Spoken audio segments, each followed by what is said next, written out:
بھارت میں ایک عجیب لیکن تیزی سے مقبول ہونے والی سیاسی تحریک نے سب کی توجہ حاصل کر لی ہے۔ اس تحریک کا نام ہے کاکروچ جنتا پارٹی یا سی جے پی۔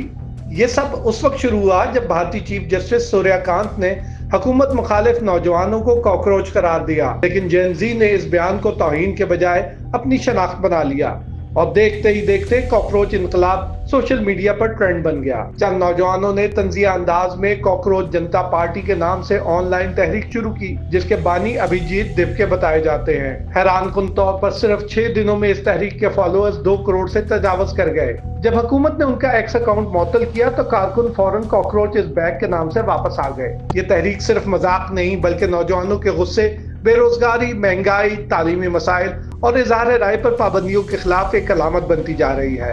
معروف یوٹیوبر دھروو راٹھی سمیت کئی سوشل میڈیا شخصیات بھی اس کی حمایت کر رہی ہیں۔ دنیا میں اس طرح کی نوجوان تحریکیں پہلے بھی دیکھی گئی ہیں۔ بنگلہ دیش میں طلبہ تحریک نے حکومت مخالف مظاہروں کو جنم دیا، جبکہ نیپال میں جین زی نے پرانی سیاسی جماعتوں کے خلاف نئی قیادت کی حمایت کی۔ سوشل میڈیا کے ذریعے نوجوانوں نے روایتی سیاست کو چیلنج کیا اور عوامی دباؤ پیدا کیا۔ بھارت میں کاکروچ انقلاب کا ابھی آغاز ہے، لیکن یہ واضح ہو چکا ہے کہ جین زی اب صرف میمز نہیں بنا رہی بلکہ سیاسی بیانیاں بھی بنانے کی کوشش کر رہی ہے۔ محمد محب خان، راولپنڈی۔ دیکھتے رہیے روشن پاکستان نیوز۔